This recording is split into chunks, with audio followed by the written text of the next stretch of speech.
안녕하세요. 생각그레이드입니다. 오늘은 부동산 절세 방법에 대해 소개된 기사를 같이 보려고 합니다.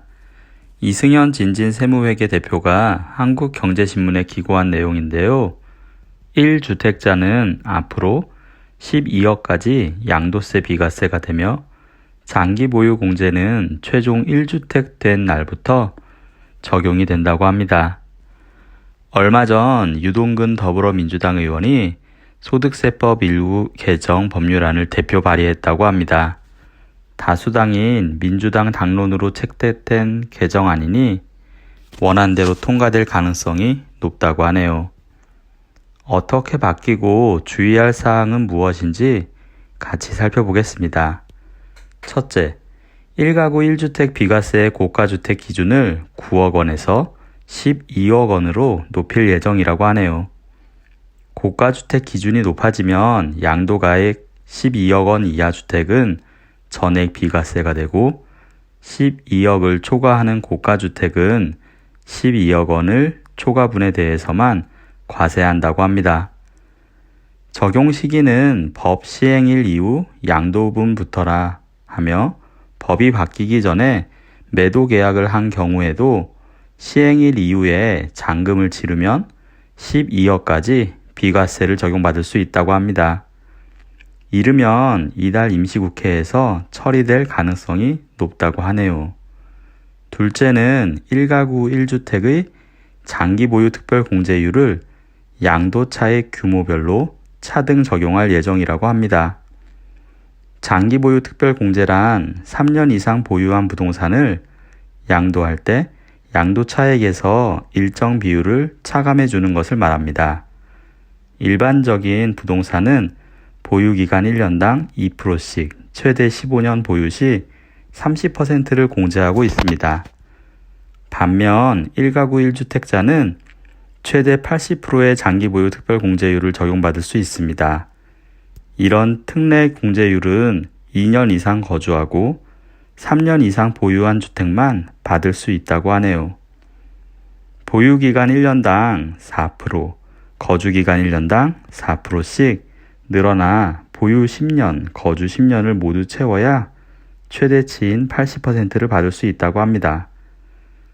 개정안에 따르면 거주기간 1년당 4%는 종전처럼 유지하되 보유기간 1년당 4%는 양도차익 규모에 따라 차등 적용할 예정이라고 합니다.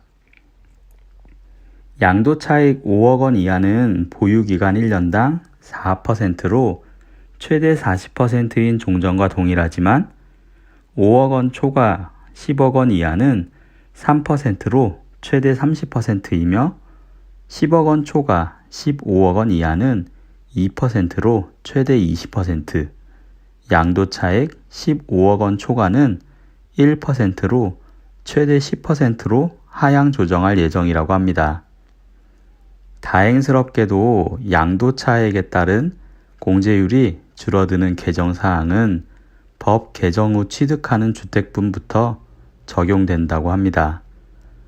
따라서 기존 보유주택은 법 개정 이후 양도하더라도 적용 대상이 아닙니다. 세 번째로 1가구 1주택자 장기 보유 특별 공제에 거주 및 보유기간 기산점을 최종 1주택이 된 날부터 적용한다고 합니다. 현재 1가구 1주택 비과세를 판단할 때는 보유 및 거주 기간을 최종 1주택이 된 날부터 기산하고 있지만 장기 보유 특별 공제는 다주택자가 1주택자가 되더라도 해당 주택 취득분부터 보유 및 거주 기간을 기산하고 있습니다. 다주택자가 다른 주택을 모두 팔고 2년이 경과하기 전 최종 1주택을 팔더라도 비과세 혜택은 받을 수 없지만 장기 보유 특별 공제는 최대 80%까지 받을 수 있습니다. 하지만 개정안에 따르면 10년 이상 거주 및 보유한 주택을 가진 사람이 추가로 집을 샀다가 팔면 장기 보유 혜택이 모두 사라집니다. 이 규정은 2023년 1월 1일 현재 2주택 이상을 보유한 1가구가 처분하는 분부터 적용합니다.